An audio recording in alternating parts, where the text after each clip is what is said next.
bahwasanya ada 4 bulan yang Allah Azza wa Jalla khususkan dari 12 bulan yang ada.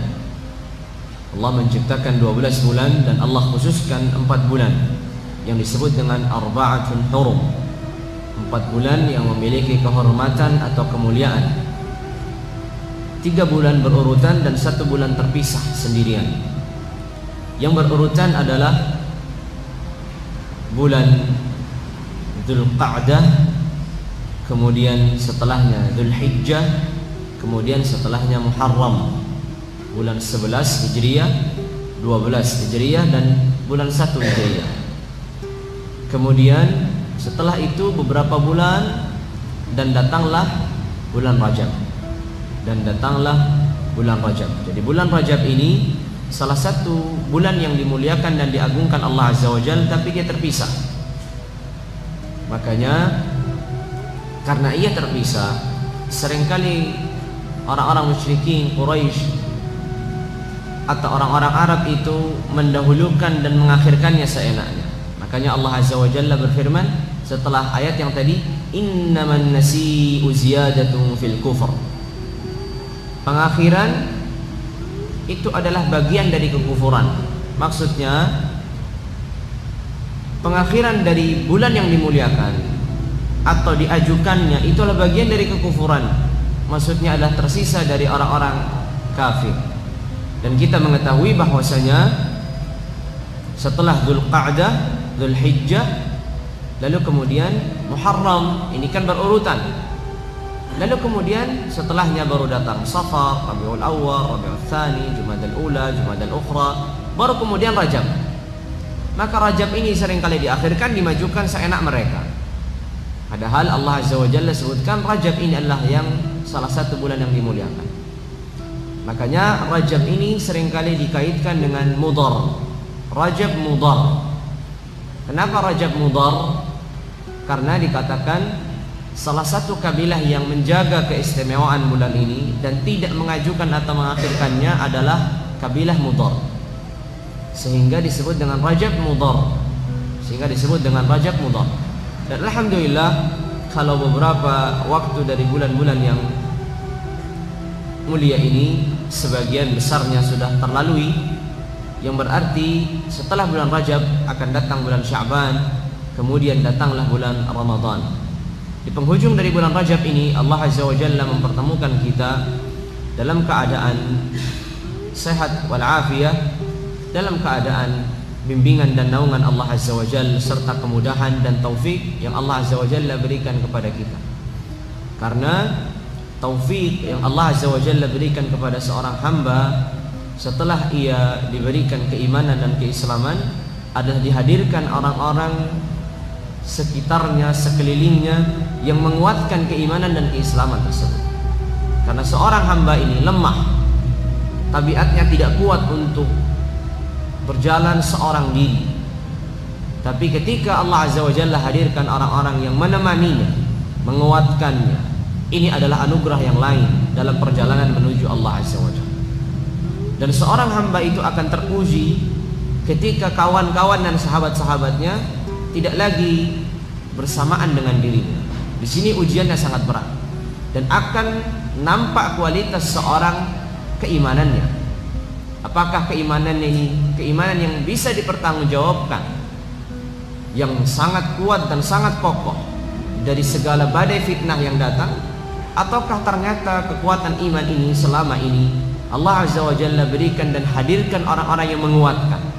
Maka di sini kita baru akan tampak keagungan dan kemuliaan Allah Azza wa Jalla ketika kita mendapatkan anugerah ini. Kemudian sebagaimana biasa kita akan berkisah, kita akan bercerita, kita akan menyimak seksama tentang sebagian kehidupan para sahabat Rasulullah sallallahu alaihi wasallam. Kenapa kita perlu mengenal kisah-kisah mereka? Karena dalam kehidupan mereka ada beragam pelajaran yang perlu kita ambil.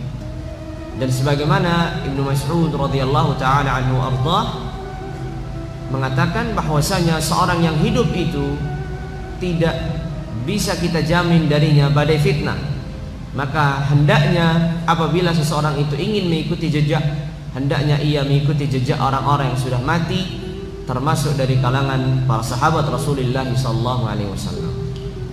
Makanya kita mengenal para sahabat Rasulullah adalah tujuan utamanya kita mengambil pelajaran dari kehidupan mereka. Di sisi yang lain pula, ketika kita mengenal sahabat-sahabat Rasulullah, maka kita akan tumbuh rasa cinta kita kepada mereka. Semakin kita mengenal tentang kehidupan mereka, perjuangan serta pengorbanan mereka, maka semakin tumbuh pula rasa cinta dan rindu kita untuk bertemu dengan sosok-sosok orang yang sangat mulia ini. Seperti apa sebenarnya kehidupan yang mereka miliki. Maka semakin kita mengenal mereka, semakin pula akan tumbuh rasa cinta kita dan rindu untuk bertemu dengan mereka.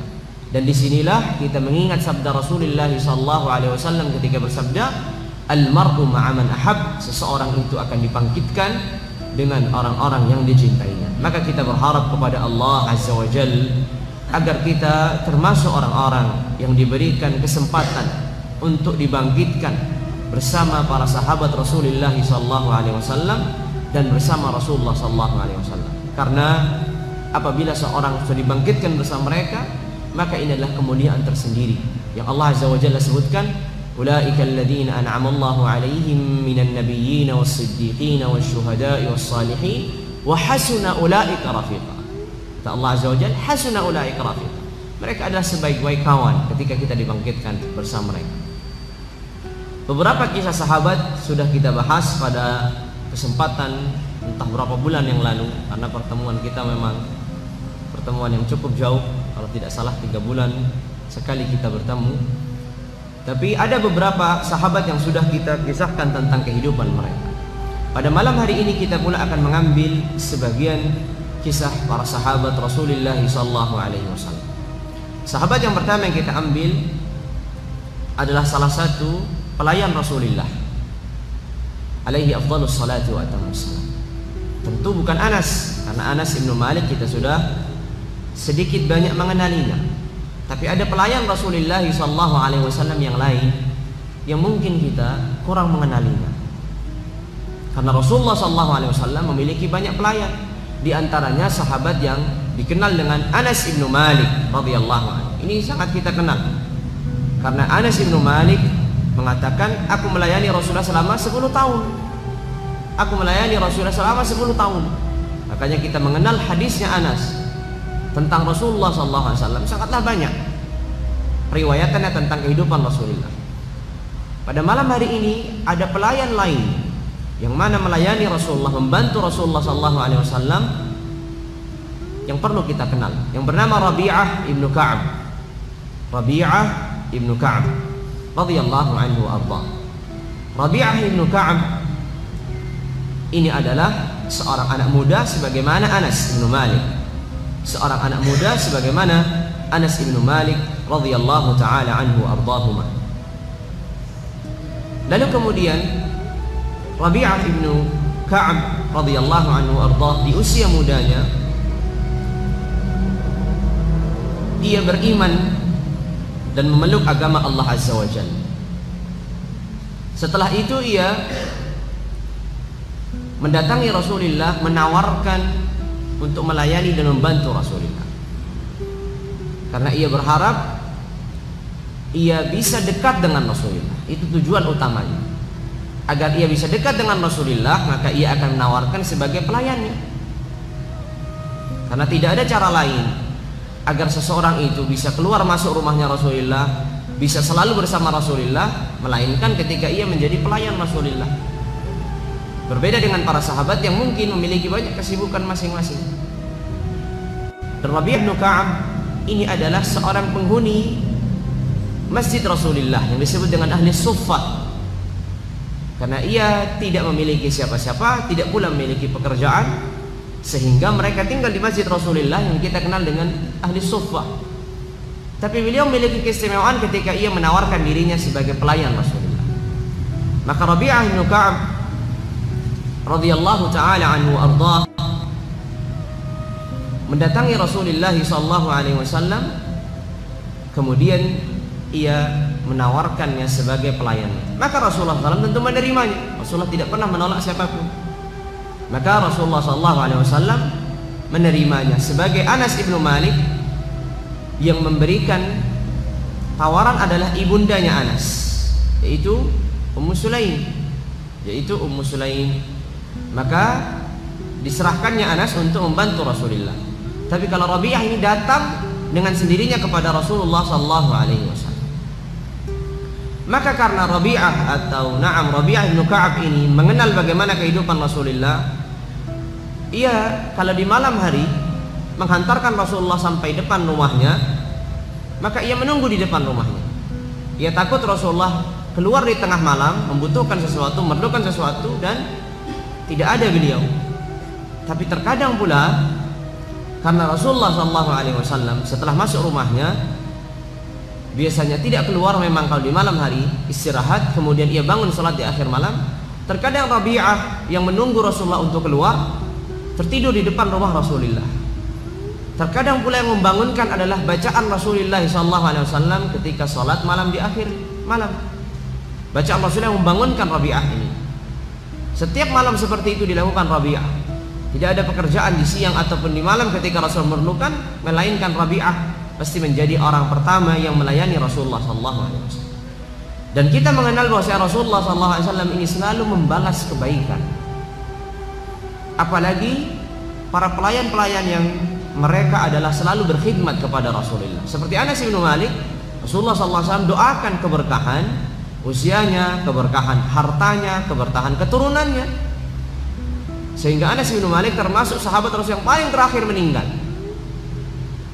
Anas bin Malik termasuk para sahabat yang paling terakhir meninggal dunia karena dipanjangkan usianya dan diberkahi usianya. Kemudian anaknya, keturunannya di masa hidupnya Anas, dikatakan keturunan Anas itu di masa hidupnya anaknya ataupun cucunya mencapai 100 orang. Dan Anas masih melihat mereka semua, anaknya dan cucu-cucunya. Luar biasa. Kemudian pula Anas bin Malik memiliki pohon di kota Madinah, yaitu kurma yang berbuah setiap tahunnya 2 kali. Padahal kurma itu normalnya 1 kali, tapi 2 kali. Rabi'ah bin Ka'ab juga Rasulullah SAW suatu saat memanggilnya. Kemudian Rasulullah menawarkan tawaran, "Ya Rabi'ah, mintalah suatu permintaan kepadaku." Karena Rasulullah ingin membalas budinya, membalas jasanya selama berkhidmat dan melayani Rasulullah. Maka Rabi'ah bin Ka'ab pada awalnya ia berpikir, tidak langsung dijawab oleh beliau radhiyallahu anhu.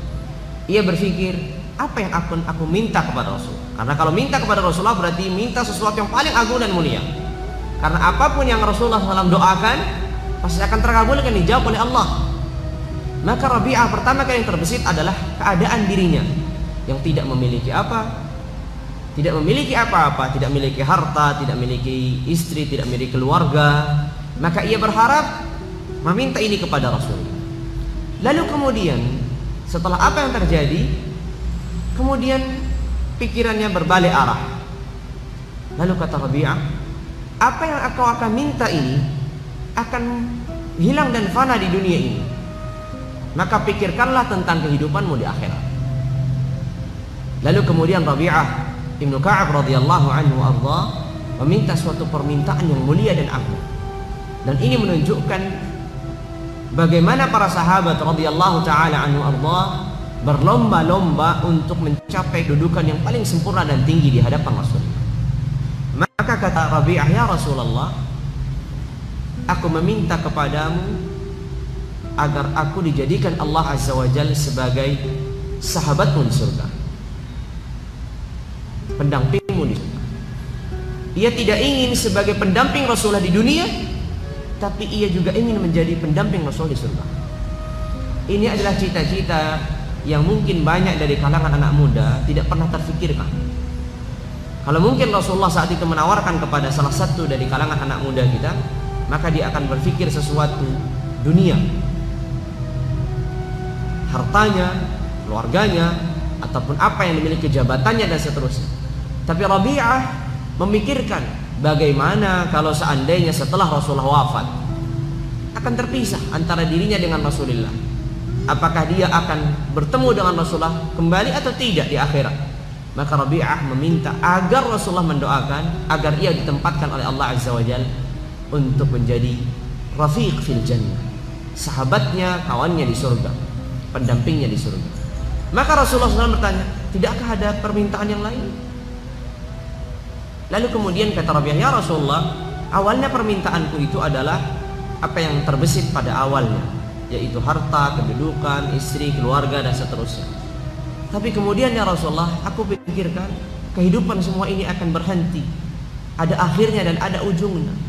Maka aku pikirkan kehidupan yang akan abadi. Maka disitulah aku minta agar aku menjadi rafiquka fil jannah, menjadi pendampingmu di surga.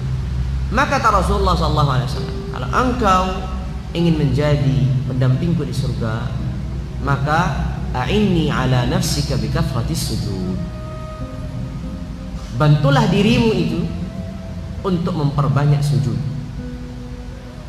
Ini salah satu amalan yang mana diberikan kepada Rabi'ah Ibn Ka'ab kesempatan agar ia menjadi pendamping Rasulullah di surga dengan cara memperbanyak sujud. Maksudnya perbanyak sujud itu apa? Hanya sujud saja? Enggak, maksudnya memperbanyak salat. Memperbanyak salat itu maksudnya. Bukan hanya memperbanyak sujud saja, karena bisa jadi sujud saja, sujud tilawah saja, atau sujud syukur, setiap dapat nikmat syukur gitu sujud. Lah, tapi maksudnya di sini adalah a'inni ala nafsika bi kathratis sujud, adalah memperbanyak salatnya. Memperbanyak salatnya. Di sini kita bisa mengambil suatu pelajaran bahwasanya salat seseorang itu akan meninggikan derajatnya di akhirat. Salat seseorang itu akan meninggikan derajatnya di akhirat. Karena semakin banyak orang mengerjakan salatnya, maka dia akan meningkat terus sampai sebagaimana Rabi'ah ini tadi dijanjikan Rasulullah untuk menjadi pendamping Rasulullah di surga. Maka ini adalah pelajaran yang berharga dalam kehidupan kita, bagaimana kita meningkatkan salat kita. Karena kita disyariatkan oleh Allah Azza wa Jalla mengerjakan salat 5 waktu. Tapi di sana ada hal-hal yang disunnahkan, qabliyah, ba'diyah, kemudian salat-salat yang kita bisa mampu kerjakan, dari salat malam, kemudian salat duha, kemudian salat yang beragam yang mampu kita laksanakan. Kalau kita ingin pula diberikan kedudukan yang tinggi di hadapan Allah Azza wa Jalla di surga, maka kita juga perlu membantu diri kita untuk memperbanyak sujud di hadapan Allah Azza wa Jalla. Berjalan beberapa waktu, Rasulullah SAW mengetahui apa yang diinginkan Rabi'ah di dunia ini. Rabi'ah ingin menikah. Maka kemudian suatu saat Rasulullah SAW menawarkan, ya Rabi'ah, apakah engkau tidak membutuhkan istri? Ya Rasulullah, apa yang aku miliki di dunia? Mahar pun tak aku miliki. Bagaimana aku akan menikahi seorang? Aku tidak butuh istri ya Rasulullah. Kemudian Rasulullah kembali menawarkannya dan ia mengatakan hal yang sama. Tapi setelah Rabi'ah melewatkan tawaran yang kedua kali, ia cukup menyesal. Kenapa tidak aku kabulkan saja apa yang Rasulullah SAW inginkan? Bisa jadi Rasulullah memberikan solusi. Siapa tahu Rasulullah akan berikan pula mahar. Siapa tahu Rasulullah juga akan memberikan calon istri dan seterusnya. Karena menurut Rabi'ah, siapa yang akan menerimaku? Aku fakir, miskin, gak punya mahar sekalipun. Lalu kemudian bagaimana aku mengadakan walimah? Lalu kemudian bagaimana aku, dan seterusnya. Maka ketika Rasulullah menawarkan yang ketiga kali, maka Rabi'ah menerimanya. Kata Rabi'ah, "Baik ya Rasulullah, tapi siapa yang akan menerimaku? Tapi siapa yang akan menerima?" Maka kata Rasulullah, engkau datang kepada kabilah fulan, bertemu dengan fulan ibnu fulan, dan katakan bahwasanya aku diutus Rasulullah. Aku adalah utusan-utusannya Allah. Utusannya Rasulullah kan berarti utusan-utusannya Allah, untuk agar kalian menikahkan putri kalian denganku.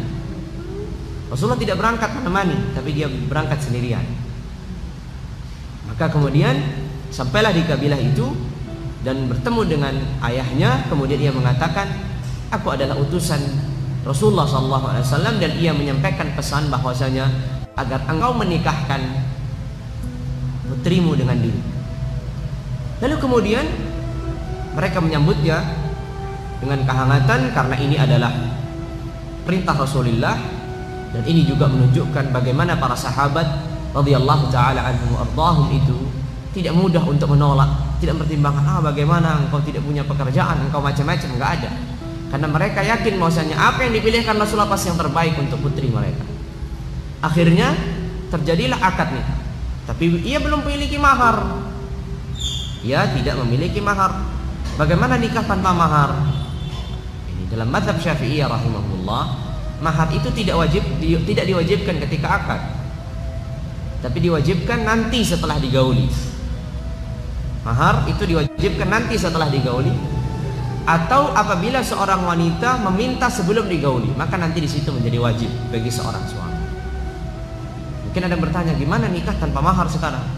Jawabannya seperti itu dalam mazhab Syafi'iyah rahimahumullah. Karena mahar itu tidak harus di majlis akad. Berbeda dengan mazhab yang lain yang mengatakan bahwa mahar itu adalah salah satu syarat sahnya nikah. Syarat sahnya nikah maka harus disebutkan di majlis akad. Maharnya sekian dan sekian. Dalam mazhab penyebutan mahar dalam akad nikah itu hukumnya sunnah saja. Lalu kalau tidak disebutkan, mana patokan? Tolak ukurnya gimana? Dalam mazhab dikatakan tolak ukurnya adalah dikembalikan kepada adat istiadat. Wanita dari kabilah fulan atau dari keluarga fulan itu berhak berapa diberi mahar. Kalau ternyata misalkan kalau orang Jawa aja mudah ya, seperangkat alat sholat ya semuanya, tambah apa sedikit ya. Tapi kalau misalkan orang luar Jawa, misalkan orang Aceh, berapa mayam gitu. Kalau misalkan orang Makassar, uang panennya berapa, dan seterusnya, maka akan disesuaikan dengan keluarganya, walaupun tidak disebutkan di awal ya. Maka kemudian Rabi'ah ibnu Ka'ab tadi kembali ke Rasulullah. Ya Rasulullah, aku nggak punya mahar ya Rasulullah. Bagaimana aku akan membayar? Aku sudah selesai akad tapi aku nggak punya mahar. Gimana? Masa mau menggauli tanpa mahar ya Rasulullah? Maka Rasulullah SAW memanggil salah satu sahabat beliau, yaitu Buraidah radhiyallahu anhu. Kata Rasulullah, kumpulkan harta, kumpulkan sebiji nawa, sebiji kurma emas, sebiji kurma, untuk menjadi maharnya Rabi'ah bin Ka'ab. Maka Buraidah ini bertemu dengan para sahabat dan terkumpullah satu biji kurma tadi dari emas, seberat biji kurma dari emas, kemudian dijadikan mahar.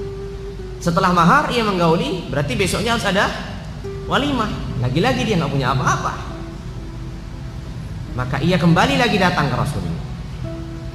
Lagi-lagi ia kembali datang, ya Rasulullah, sudah selesai aku belikan mahar, aku sudah bertemu dengan istriku, sudah selesai, tapi aku akan mengerjakan walimah, tapi aku nggak punya apa-apa ya Rasulullah.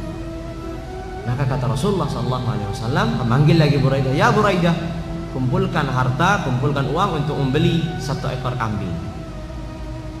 Lalu kemudian diberi 1 ekor kambing. Kemudian kata Rasulullah, ini untuk walimah, dan kau minta kepada ibunda Aisyah radhiyallahu anha untuk memberikan sisa atau sebagian yang ada di rumahnya dari gandum.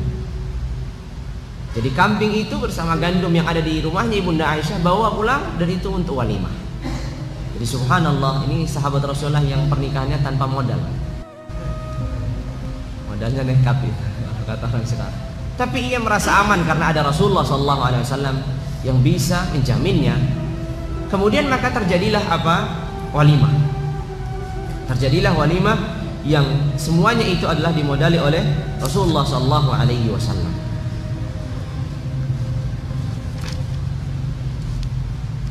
Lalu kemudian setelah terjadi walimah ini, Rabi'ah tidak punya tempat tinggal. Dia butuh tempat tinggal, masa numpang tak mertua. Subhanallah, sudah nggak punya, dari awal maharnya dikumpulkan, walimahnya juga dari Rasulullah, masa tempat tinggal lagi tak mertua. Apalagi keadaan orang Arab yang sangat jauh berbeda dengan orang Indonesia. Orang Indonesia mungkin lebih nyaman kalau tinggal tak mertua. Kalau orang Arab itu adalah sesuatu kekurangan dan suatu aib.